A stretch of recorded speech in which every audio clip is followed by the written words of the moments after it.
Hello, you're watching Pantau Belanjawan with me, Nina Rosman. And as we approach the Belanjawan 2024, numerous topics will be discussed. We will bring various perspective, ideas and suggestions. We've invited panel's members to deliberate on government management and expenditure. Additionally, we will delve deeper into the future planning.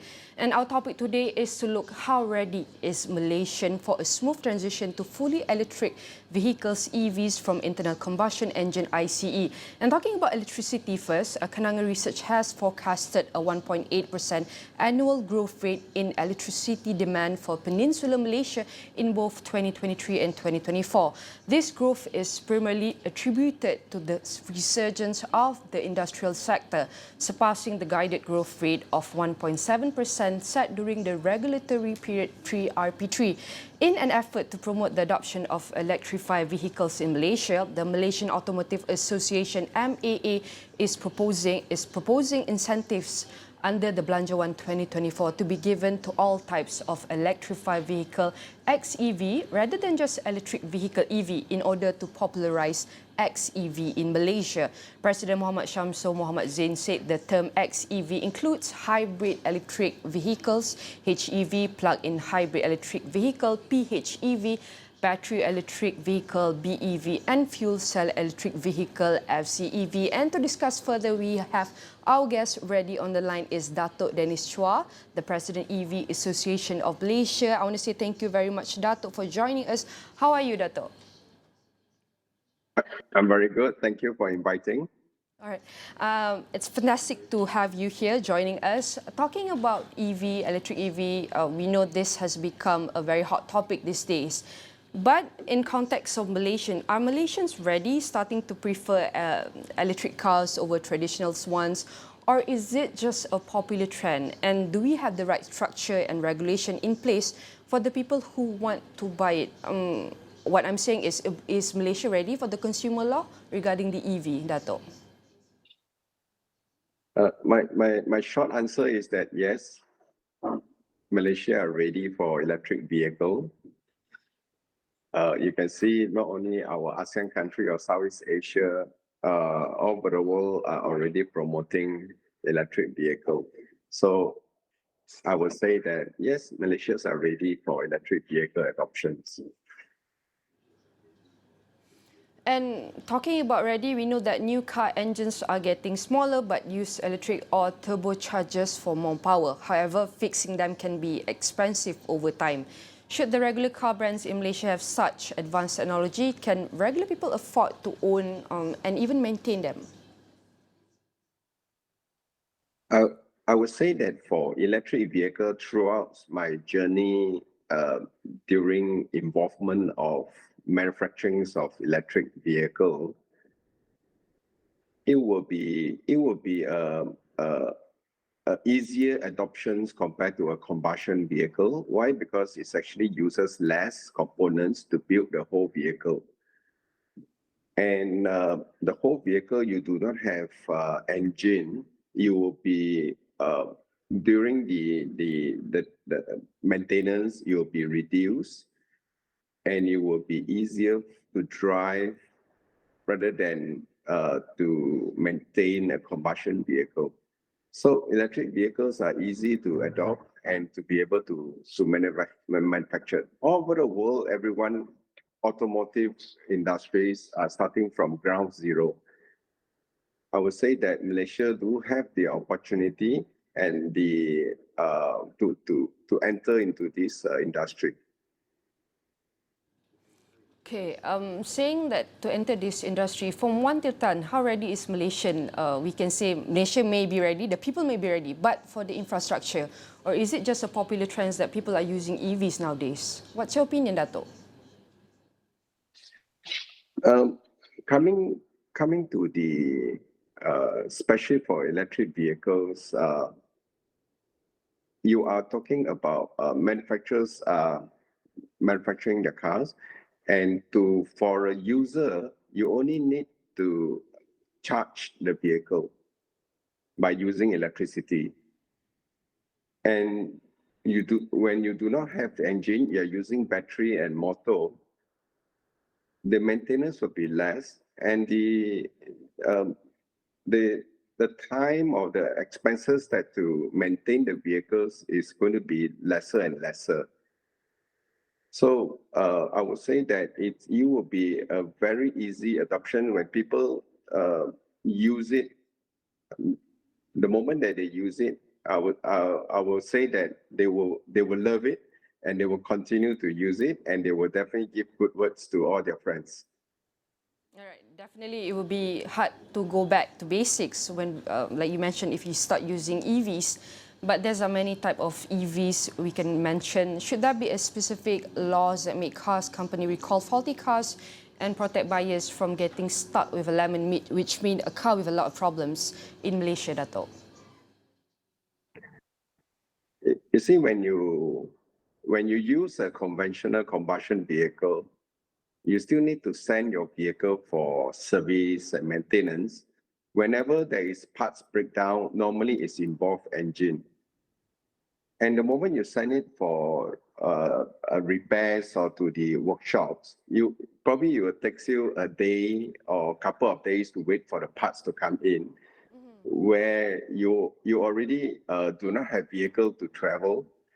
But when you come to electric vehicle, if you experience it, for myself, I've been driving electric car for almost coming to 2 years.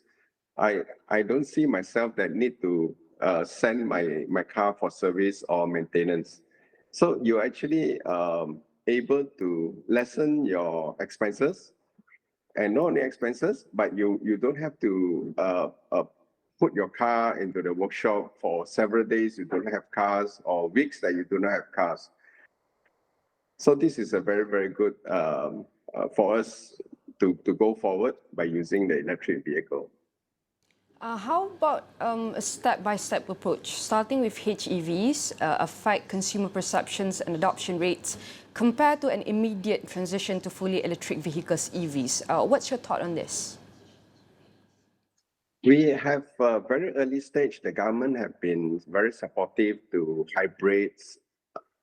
We have started from maybe about 15 years ago. We are already having a very good incentive to bring in or to roll out hybrids.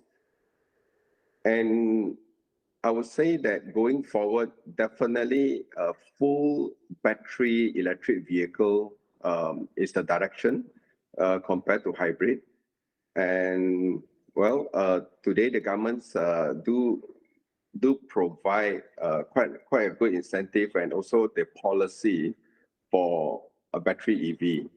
And this is for four wheels for cars, not to forget the two wheels.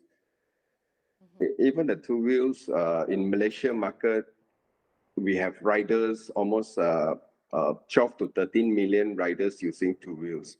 I would say that for two wheels, electric two wheels will not only for cars, the two wheelers will come. Adoption rate will be high, will grow. Adoption rate for two wheelers and four wheelers will grow. All right, talking about the government has a great incentive in pushing all the EVs. Definitely it comes with potential advantage and drawbacks. Maybe you can share with us, Dato', what are the potential advantage and drawbacks could arise from extending incentive, for example, like tax relief, road tax waiver to all types of electrified vehicles, which is the XEVs, rather than focusing specifically on electric vehicles, EVs? No, we also have to aware that in Malaysia, our petrol price are affordable, or comparing to neighboring country, our petrol price are subsidized petrol. And definitely, if you talk about adopting EV, your return, you will see that you enter into electric vehicle, the price will be higher, just because of our petrol price are subsidized. If you look at the current global market, it do not depend so much on government policy. Why? Because there's only one thing: the petrol price are so much higher than the subsidized petrol. So Malaysia government are actually putting more efforts into drafting the policy to be more friendly for people to convert or change to electric vehicle. It's just because of our petrols are subsidized. And the policy right now today is definitely worthwhile to go for or to use electric vehicle. Is there any improvement we needed within the current policy right now? Yes, the current policy, governments are pretty friendly with the policy. The whole CBU units are exempted from import duties and also excise duty. That's why you see that we have quite a high growth on adoption of electric car. Couple of years back, you only hear tens or hundreds of electric vehicle a year. But this year alone, we already, from January to July, we already achieved almost 3,000, coming to about 3,500. So I believe with the forecast of this year, but most likely we will able to achieve 8 to 10,000 vehicles. All right, that's the target that we would like to achieve. And how might the proposed personal income tax relief for XEV purchases impact different socioeconomic groups in Malaysia? Could this potentially widen existing socioeconomic disparities in access to EVs, XEVs? And what strategies could be implemented to ensure that these proposed incentives promote equity and accessibility across diverse socioeconomic backgrounds, Datuk? There's only one possibility that we need more incentive for the buyer, because if you are still using a combustion vehicle, you are enjoying the subsidies, meaning that the government subsidies on the petrol, you are still enjoying it. But the moment you convert to electric, you are not enjoying the subsidies petrol from the government. So that is why the government still have to put in more friendly policy or more benefits for people who convert from combustions to electric. But bear in mind that not only the policies for the buyer, but we have directions from the governments that we also wanted to be involved into the manufacturing research and develop of the electric vehicle components, so that we can be able to enjoy the benefits of the growing of electric vehicle. We can able to export our products that manufacture in Malaysia.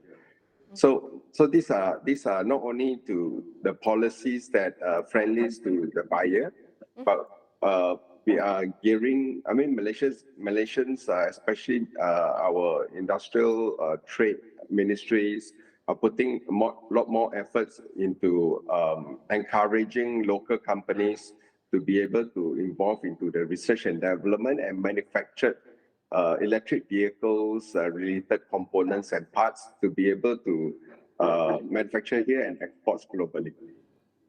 Ramping up the automotive industry, as you mentioned, not only we need to upgrade the manufacturing of EVs, XEVs, but also need more collaboration and cooperation with the ministry, agencies, and even industry player.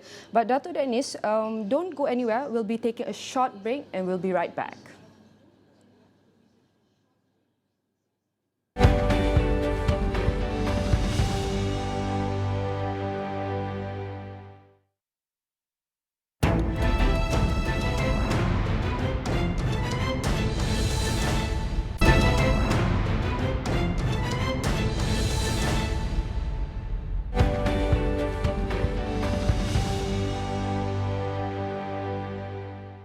And we're back on Pantau Belanjawan. Our topic today, we continue to discuss about how Malaysia is well prepared for a seamless transition to the widespread adoption of fully electric vehicles, EVs, in place of internal combustion engine, ICE vehicles.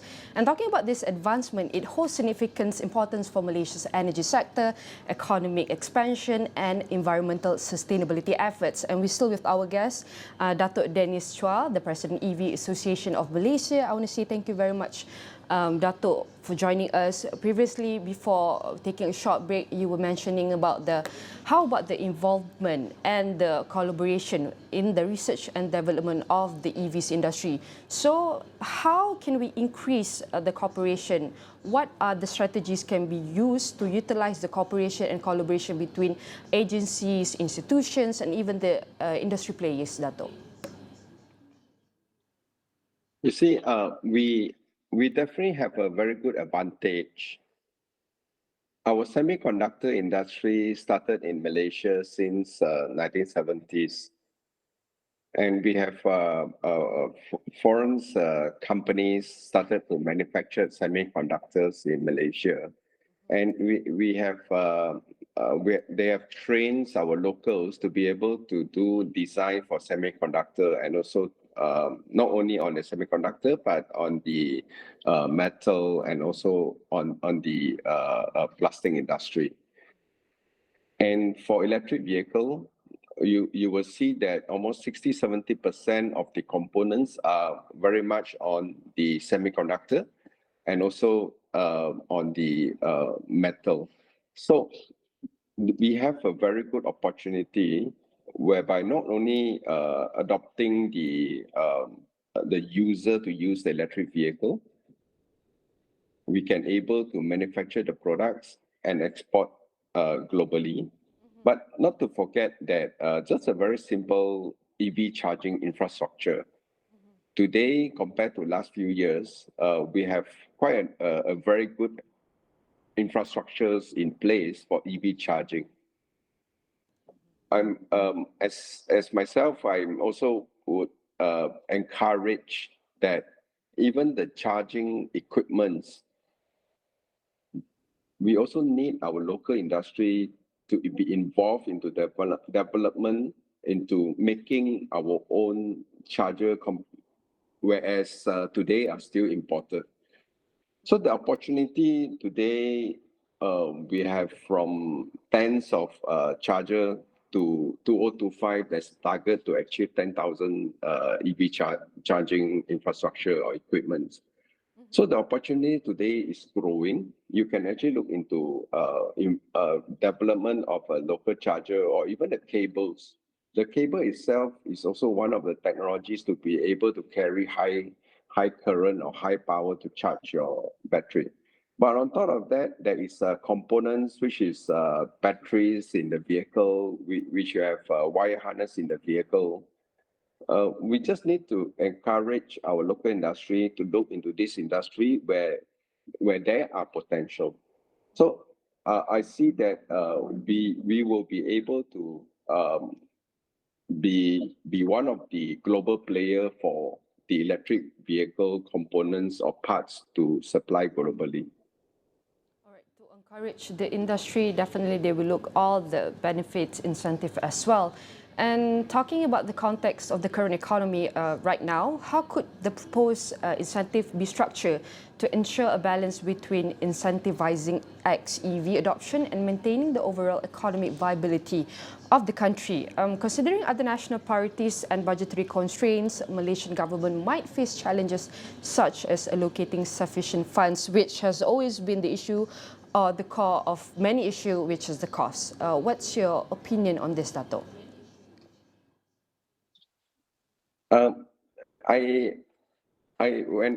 Throughout my experience, 10 years ago, we already have government agencies providing grants to do development. That is continuously that the governments do have grants to be able to apply to develop a new product.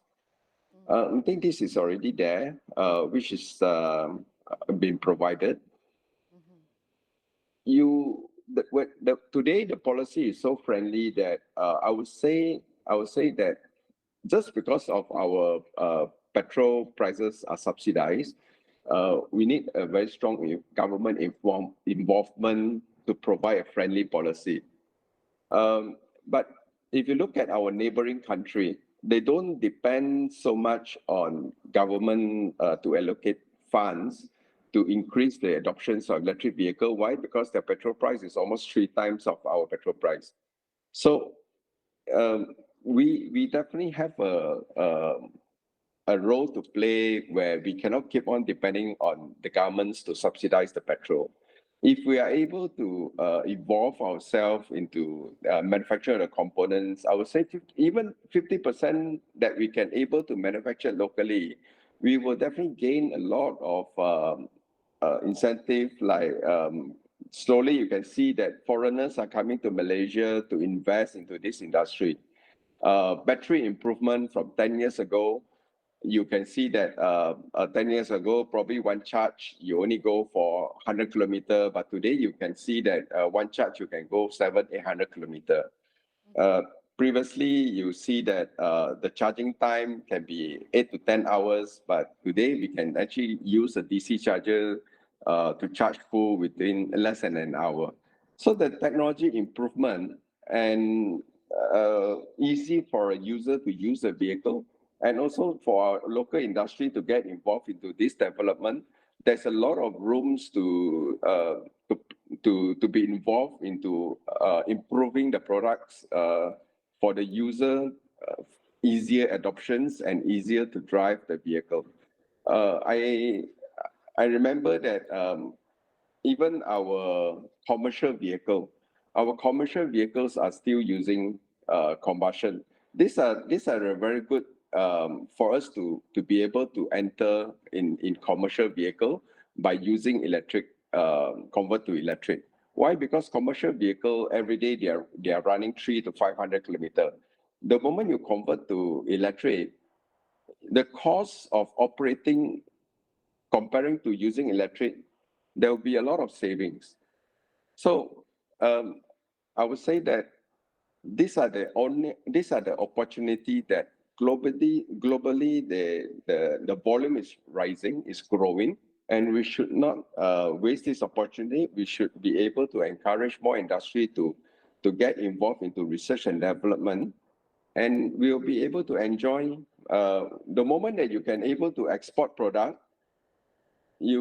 Our country will definitely grow like a local talent. We can able to train our people to become a service mechanics.